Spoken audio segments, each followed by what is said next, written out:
Hello students, welcome back to storage area network classes. So next is about components of network attached storage or NAS. So NAS device has two key components. One is NAS head and other one is the storage. So we'll see the diagram later. So in some NAS implementation, the storage could be external to NAS device and shared with other hosts. So storage can be internal or storage can be external. In case of storage is external, then it can be shared with the other devices, NAS devices as well. So the NAS head includes the key components. Let us discuss the key components of NAS head. As we are aware of, there are two key components for NAS. One is NAS head, other one is the storage. So what are the internal organization of NAS head? That is what we are going to discuss now. First one is CPU and memory. Obvious, since it should have a processor, right, and internal memory as well. So apart from them, it has got a one or more network interfaces, NIC, network interface cards, so which provides connectivity to the client network. Then it has got an optimized operating system for managing the NAS functionality.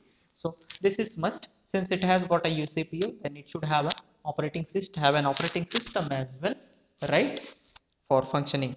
Then NFS, CIFS, and other protocols for file sharing. So NFS and CIFS, network file sharing, and CIFS, that is for one for Unix and one for uh, Windows environment file sharing protocols. There we'll be discussing about these protocols as well. Okay. Uh, Next we have industry standard storage protocol and ports to connect and manage the physical disk resources. Uh, these are all the key components of NAS head. So components of NAS you can see here. Uh, for Windows environment, the file sharing protocol is CIFS, and Unix environment NFS it is. Okay, they are connected. These servers are connected to NAS. So NAS head, you can see NAS head is an interface. Okay, small component which has got a dedicated operating system, right, for functioning.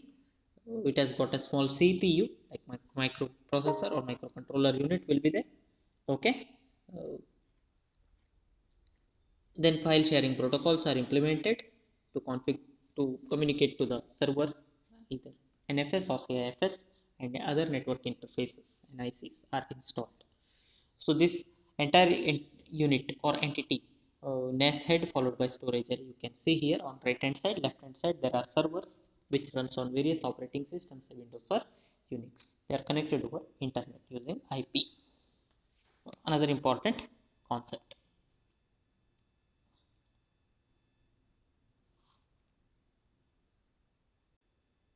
Next is IO operation, NAS IO operation. NAS provides file level data access to its client.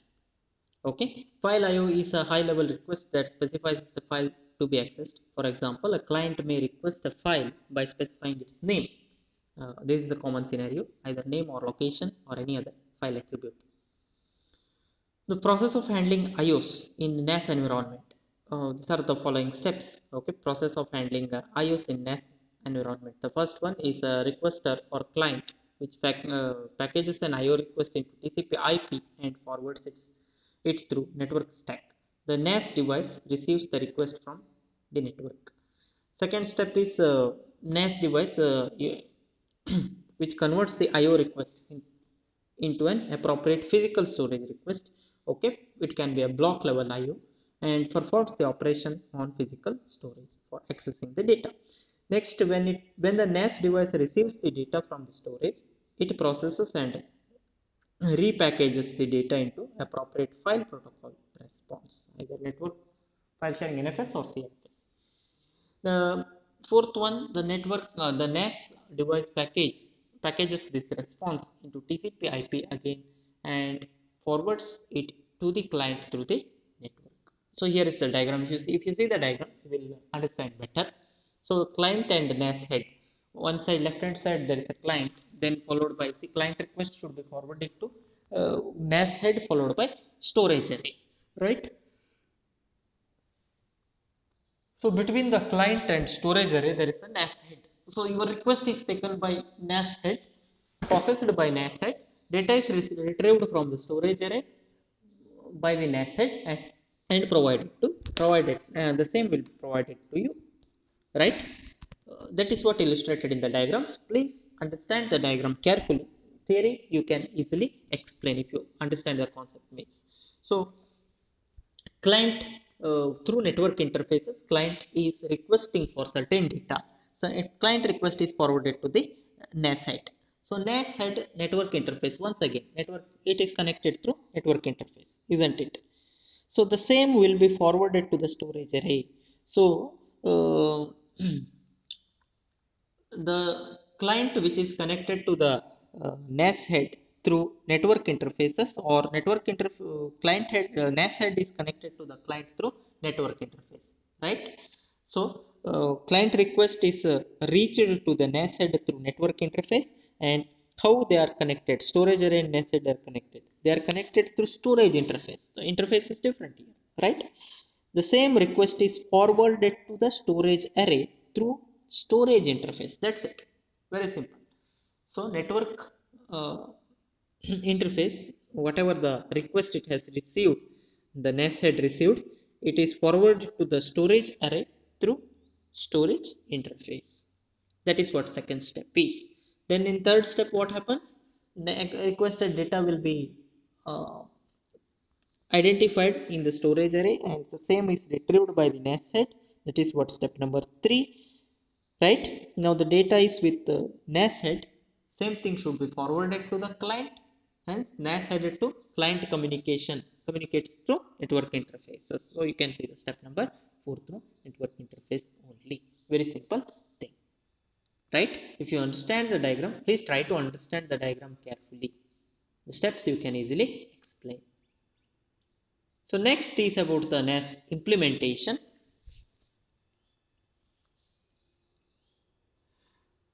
Three common NAS implementation methods are explained here.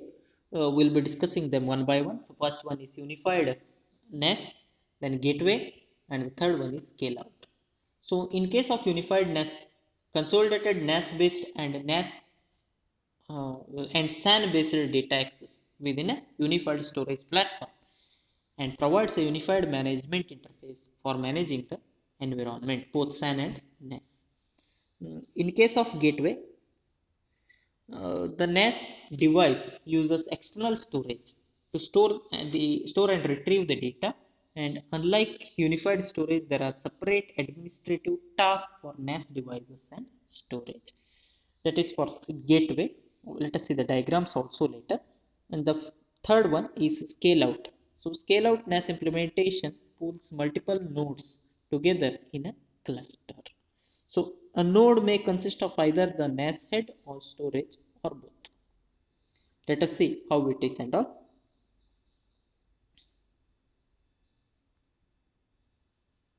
So a unified NAS connectivity you can see in the diagram, right?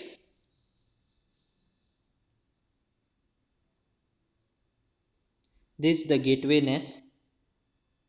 Just check the diagram. Hope it is visible. So in unified NAS, what happens is FC hosts are connected to storage array through FC-SAN, ISC SAN as well as Ethernet, right? So direct communication, block level access. In gateway NAS connectivity, so what happens? Slightly the connection is different. So you can see the gateway NAS device as well. Earlier NAS device, in case of unified NAS device was not there. Only we have server or as well as storage array, left hand side and right hand side. But here in case of gateway, there is a gateway node you can find, NAS device, right? Application servers are connected to clients, and application servers, they are connected to the storage array through gateway NAS. And scale out NAS, in case of scale out NAS,